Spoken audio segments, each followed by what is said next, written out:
Wow. Uh, Amazing stories. And actually, as some of you may know, and I think, Ray, you probably may have shared this, but may I? Ray's mother passed away, it's last weekend, is it? Last Thursday, a week ago Thursday, at age 102. And she had purpose throughout her life. And Laura's mother is 96 and a little bit of illness, but quite amazing. So this, this is really interesting. There we go. Okay. So okay. We can talk to ourselves. We're prepared to believe that there's a faith-health link, but there are a lot of skeptics who say, well, these are nice stories, but. So what about the science of longevity and faith? And I was really amazed. This just gives you a sense of the steadily expanding scientific evidence base with exploding publications. Most studies now, the majority showing positive results in different ways, and we'll get to some of the nuances there. And also a real effort on the part of this community to improve the quality. A fellow by the name of Harold Koenig at Duke is the sort of father of this movement and has done the handbook on faith and religion, health and religion. I asked him about the blue zones, and he wrote back and he said, well, Dan Buttner, when he was doing that, interviewed me, and he's got the science totally right.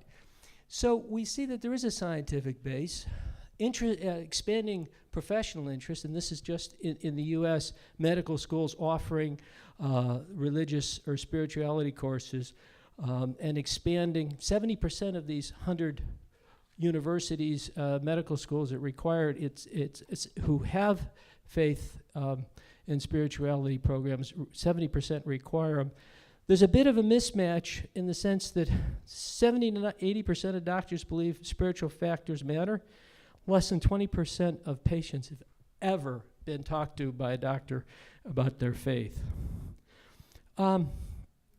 So what about the market share? This is just a quick run through of how often people are using faith in relation to health. And in the U.S. surveys show that 42% overall, 62% of cancer survivors use prayer.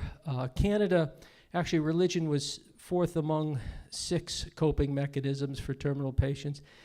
UAE, Muslim, United Arab Emirates, mostly Muslim, 100% of parents with cancer in a child turn to their religion. Morocco, this is interesting.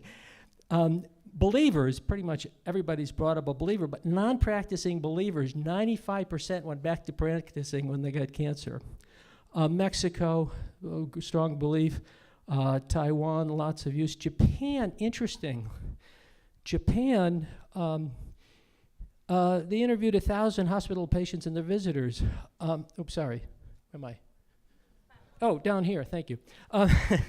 300 cancer patients, only 17 believers. Really interesting.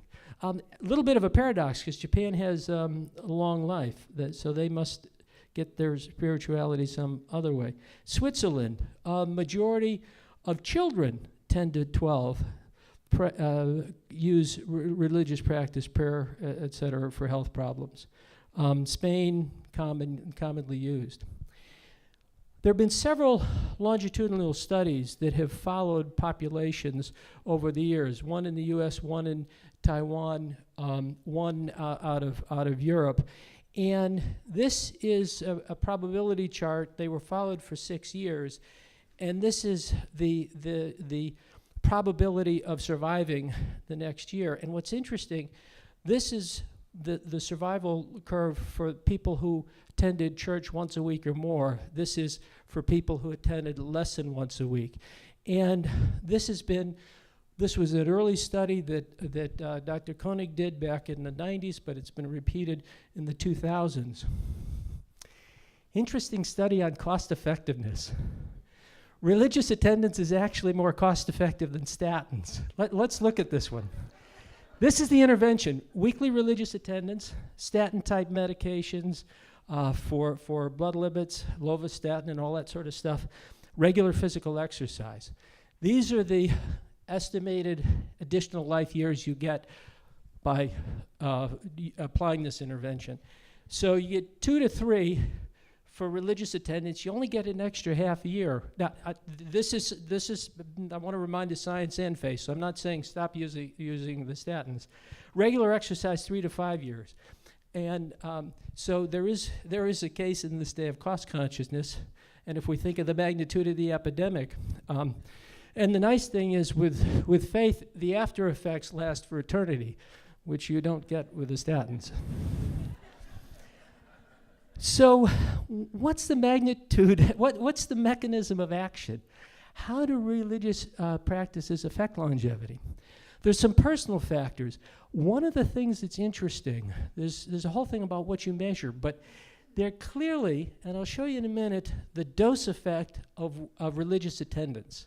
So there is something in community, and that goes well with long-established social science literature that social support is a major stress reducer and life.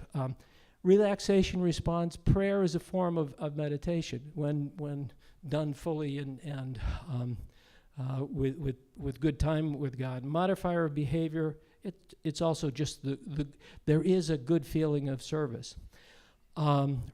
It's associated, and there's a lot of variability, and I know we heard some data yesterday that said some faith communities are thinner than others, but there's some positive things there.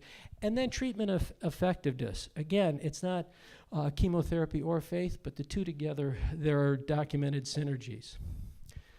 So the dose effect. This is the more recent study from 2008. The blue is people who never go to church, less than weekly or more. So people who, and it's amazing, it's interesting with smoking and alcohol, it really is a direct effect. Low physical activity, this is one of those reverse things. Low physical activity is bad, so there's less bad. But again, you can see the effect, the quote dose effect of religious attendance as a surrogate measure. Adverse effects. Can some religious beliefs or over-reliance on prayer be harmful? We're all familiar with the Jehovah's Witness. This is a 22-year-old mother who died just a few hours after giving birth to twins. A teenager dies after refusing blood transfusion. Case on cancer, and then the whole business about the gospel of health and wealth. The Pew Center or Forum on Religion did a worldwide study. I was going to add the data, but it was keeping Janneke up last night when I was trying to put the numbers in. But they did a worldwide survey, and it is stunning the countries, Kenya, Nigeria, countries in Latin America, where this was on Pentecostals, 95% believe that, in essence, faith alone will keep you healthy. And I think that there's no evidence for that. Let's put it that way. So if we look back to this chart, one of the things about exercise that is amazing is how many, it's an example of something that affects a lot of different systems and with very few side effects. Faith is the same way, probably better because it affects a variety of behaviors and with, as we've said, relatively few side effects. So what we've been through in the last few minutes is looking at the epidemiology. The magnitude of the growing non-communicable disease epidemic is staggering. Lucy Sakawa is one of millions because there just isn't treatment there, even when prevention and treatment is effective. Can you put, oh, that's okay. Rwanda is the first country that's committed to universal coverage with the cervical vaccine, but we're still the HPV vaccine for cervical cancer. Others haven't. We've also seen that biblical wisdom on our bodies, our health, and healthy living, from Moses to the prophets to Christ to Paul. It's more relevant than ever and as powerful as it's always been. We just need to look at the life of Jim Williamson or actually Ken or Rick Warren. By the way, he's lost about, he's last count about, you can get Monday's Time magazine. This was a cover story from the Time magazine that comes out this Monday. And he's lost about 60 pounds and has about 40 to go. 3 decades of research and well over 1,000 scientific studies confirm what National Geographic's Dan Buttner observed in Simona's town of Nicoya, these blue zones, that faith not only prolongs life, but it prolongs healthy life. While a practice of faith in action includes regular church attendance, can be nearly as effective as exercise, there are going to be many skeptics. And so I think knowing and being motivated by the fact that there is a link. It's not the reason to believe. The reason to believe is the truth.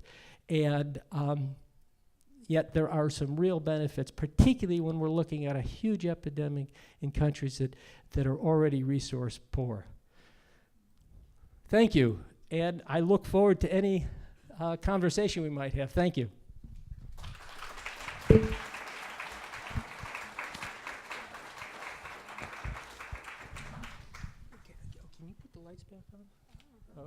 We're the only ones that, we'll put the lights back on so we can keep away.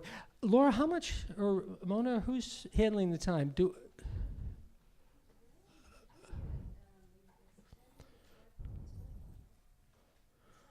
Okay. Okay. Say again? 20 more minutes. Okay. It's not working? I mean, one thing that we might do, I'm happy for any questions, but I'd also like to think about a few things.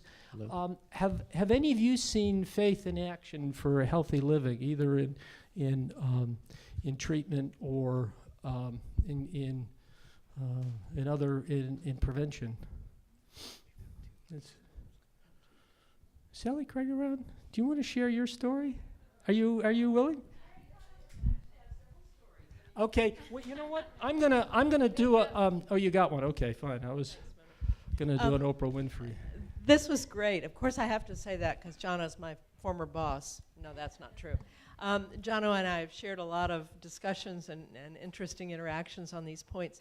I was going to tell a little bit of a story on myself, but I first want to say that 2 weeks from this weekend, I'm going to be attending with Douglas a family reunion. My mother will be there. She's 92, but we're celebrating the birthday of her younger brother, who's 90, along with 3 older siblings. So there will be 5 siblings who are above the age of 90 celebrating a family reunion together. They're pastors' kids, they're pastors' grandkids. I'm sure every one of them goes to church every week, if not more often. So much of this sort of flashed through my mind as Jono was talking. I mean, they're all thin, they're all healthy, they all exercise. My mom does yoga twice a week. She just renewed her driver's license for 5 years. So, I hope I'm a living example. But I'm also a cancer survivor. I was diagnosed with breast cancer in 2004 when I was working in Afghanistan. And I had the very good fortune to be able to be treated in this country. And I'm very healthy now. But I couldn't help thinking about all of my friends and colleagues and the women of Afghanistan who didn't have access to those health services that I have. Also, I think one of the things that has contributed greatly to my feeling wonderful in my survival is that I've been surrounded by such a wonderful faith community while I was undergoing treatment and ever since. And boy, does it make a difference. So thank you for sharing this, and I'm happy to talk to anybody about my experience.